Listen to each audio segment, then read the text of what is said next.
Vamos falar do julgamento do ex-presidente Jair Bolsonaro e outros 7 réus por tentativa de golpe de Estado. Tem atualizações. É que hoje é dia do voto do ministro Luiz Fux e Igor Damasceno acompanha tudo direto de Brasília, por isso que já está conosco aqui na tela do Alô Cidade para trazer os detalhes. Igor, seja bem-vindo. Boa tarde. Muito obrigado, Amaral. Boa tarde a você, boa tarde também a todos que nos acompanham. Olha, até hoje de manhã, o voto do ministro Luiz Fux era considerado uma incógnita, porque em dados momentos ele tinha algumas posições onde parecia concordar com a acusação da Procuradoria-Geral da República e em outros ele questionava todo o julgamento que estava acontecendo.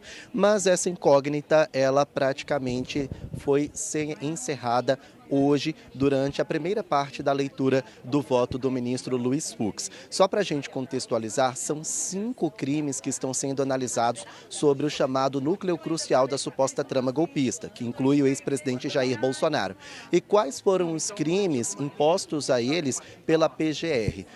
Por exemplo, deterioração do patrimônio tombado, dano qualificado, organização criminosa, tentativa de golpe de Estado e abolição violenta do Estado Democrático de Direito. O placar até o momento é de 2-0 para todos os crimes, ou seja, os réus respondendo por todos esses 5 crimes que eu listei. Só que nessa primeira parte do voto do ministro Luiz Fux, ele discordou de que haja uma organização criminosa e então ele votou pela absolvição dos réus nesse crime. O julgamento está suspenso por enquanto, deve ser retomado a qualquer momento com o restante da leitura do voto do ministro Luiz Fux. Ele vai analisar agora os crimes de tentativa de golpe de Estado e abolição violenta do Estado Democrático de Direito. E essa divergência que foi aberta por Fux foi vista como uma luz no fim do túnel pelos aliados do ex-presidente Jair Bolsonaro, porque pode ser que o placar fique de 2-1 a partir do voto do ministro.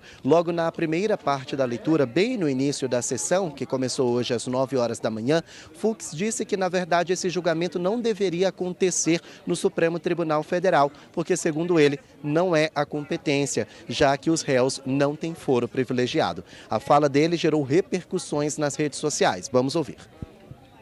Ao contrário do Poder Legislativo e do Poder Executivo, não compete ao Supremo Tribunal Federal realizar um juízo político do que é bom ou ruim, conveniente ou inconveniente, apropriado ou inapropriado. Ao revés, compete a este tribunal afirmar o que é constitucional ou inconstitucional, legal ou ilegal, invariavelmente sob a perspectiva da Carta de 1988 e das leis brasileiras. Trata-se de missão que exige objetividade, rigor técnico e minimalismo interpretativo, a fim de não se confundir o papel do julgador com o do agente político.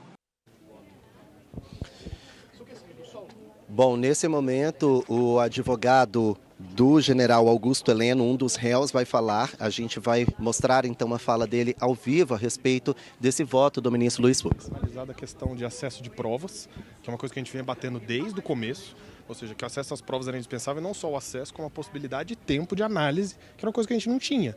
Então deram acesso a um mar de provas, a uma infinidade de documentos e não deu tempo hábil da gente conseguir analisar. Então ele acolhendo essa nulidade, a defesa fica feliz, porque é isso, é o que a gente vinha debatendo, não é questão de certo e errado, é uma questão de conseguir analisar o que tem. Doutor, e a questão da incompetência, né? Ele falou que o Supremo é incompetente. Aí a discussão da mudança de entendimento que teve, né? Porque antes, o foro de prerrogativa de função era até a questão término do mandato, mas o Supremo teve uma virada jurisprudencial esse ano para colocar que não, mesmo com perda do mandato, continuaria a competência. No entendimento dele, pela literalidade da lei, né, da Constituição, ele entende que terminado o mandato também se encerra a competência e teria que descer para o primeiro grau. Ele não terminou de votar. Sim. Mas a defesa já trabalha aí para algo futuro? Não sei, talvez venha uma absolvição, né? Faltam mais 2 votos aí, vamos ver. 3, no caso, né? Dele ele não terminou, ele não chegou no general ainda. Mas vamos ver o que vai acontecer. Para embargos infringentes, a gente precisa de um 3-2, né? Para conseguir levar para o pleno. E em caso de embargo de declaração, caso tenha uma obscuridade, ambiguidade ou contradição. Mas a defesa acredita no pedido de vista? Vista, eu acredito que não. Porque ele já está votando, não faz muito sentido ele pedir vista agora. Mas a gente acredita num possível placar favorável a nós, sim. Ainda tem tempo. Então, vocês pretendem usar essa questão da alegação do Fux sobre a competência para anular o julgamento futuramente? Olha, eu só vou pensar em futuramente quando acabar. Então a gente ainda tem muito campo para correr, muita terra para percorrer. Então depois que se esgotar, aí sim a gente vai começar a pensar nesse... Mas ele abre esse precedente, o ministro, Olha, eu acho difícil. As defesas?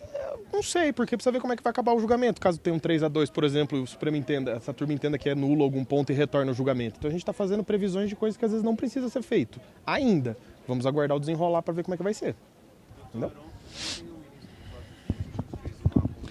Bom, a gente acompanhou algumas das palavras do advogado do general Augusto Heleno a respeito dessa primeira parte do voto do ministro Luiz Fux em torno da discordância sobre uma eventual criação de uma organização criminosa para tentar dar um golpe de Estado. Como eu disse, esse voto ele abre precedentes, uma luz no fim do túnel, tanto para aliados do ex-presidente quanto para os próprios advogados, como vocês ouviram, de que isso pode acarretar em uma absolvição ou mesmo a uma redução de pena, enfim, pode acarretar em algum benefício para os réus, já que a condenação já era dada como certa, às vezes até por unanimidade, segundo algumas pessoas estavam dizendo. A gente vai retomar agora para o julgamento do ministro Luiz Fux, só para a gente contextualizar, quando ele disse que o STF não é a competência para julgar, é porque os réus não têm foro privilegiado, segundo o ministro Luiz Fux, então não tem por que o STF julgar. Só que no